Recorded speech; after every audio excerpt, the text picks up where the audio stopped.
Hello guys, അപ്പോൾ ഇന്നത്തെ ഒരു ഡേ ഇൻ മൈ ലൈഫാണ്. എൻ്റെ ഫസ്റ്റത്തെ വോയിസ് ഓവർ. ആരെയും കണ്ട് പേടിക്കണ്ട, അത് ഞാൻ തന്നെ. നേരെ 8 മണിയായെങ്കിലും എൻ്റെ റൂമിലേക്ക് വിളിച്ചെത്തണേ ഉള്ളൂ. എനിവേസ്, ചായയൊക്കെ കുടിച്ചിട്ട് നമ്മൾ ബുക്ക് വായിക്കാൻ തുടങ്ങി. ഈടായിട്ട് ബുക്ക് വായിക്കൽ ഇത്തിരി കൂടുതലാണ്.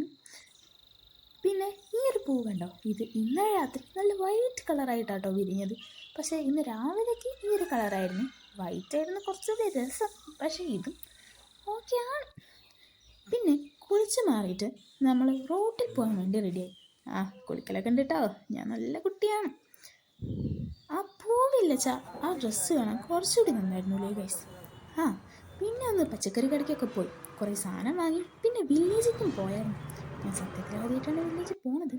AC ഉണ്ടായിരുന്നു, അതുകൊണ്ട് അടിപൊളി. പിന്നെ ഒന്ന് സൂപ്പർ മാർക്കറ്റിൽ കയറി കണ്ടതൊക്കെ വാങ്ങി. സ്നാക്സൊക്കെ. എന്നിട്ട് വിശന്നിട്ട് കുടലമാല കരിയുന്നത് കൊണ്ടും രാവിലെ ഒന്നും കഴിച്ചിട്ടില്ലാത്തത് കൊണ്ടും ഒരു പപ്സും ഷേക്കും കുടിച്ചു. ലേറ്റർ വീട്ടിൽ വന്ന് ആദ്യം കഴിച്ചു. ഫുഡ് മുഖ്യമാണല്ലോ. എന്നിട്ട് നമ്മൾ ആ ബുക്ക് അങ്ങോട്ട് വായിച്ചു തീർത്തു. നല്ല എസ്തെറ്റിക് ഫോട്ടോ വേണമെന്നും പറഞ്ഞ് റീൽ കിട്ടാൻ വേണ്ടി ഇരുന്നപ്പോണ്ട് ഇതാ മഴക്കാർ. എനിക്ക് മഴ ഇഷ്ടമായതുകൊണ്ട് പിന്നെ കുഴപ്പമില്ല. ഇതാണ് നമ്മുടെ വർക്ക് സ്പേസ് കേട്ടോ, സീനല്ലേ. പക്ഷേ ഇതൊക്കെ നമ്മൾ മാറ്റും, എല്ലാം സെറ്റാക്കാം നമുക്ക്. പിന്നെ എൻ്റെ ടെറസ് വൃത്തിയാക്കി. അപ്പോൾ ഇതിനേക്കാൾ നല്ലത് ഞാൻ തന്നെ ആക്കായിരുന്നു ഇവർ. അപ്പോൾ അത് ആദ്യം തന്നെ ചെയ്താൽ പോരായിരുന്നില്ലേ, വെറുതെ എന്നെ കൊണ്ട് പണിയിപ്പിക്കണമായിരുന്നു.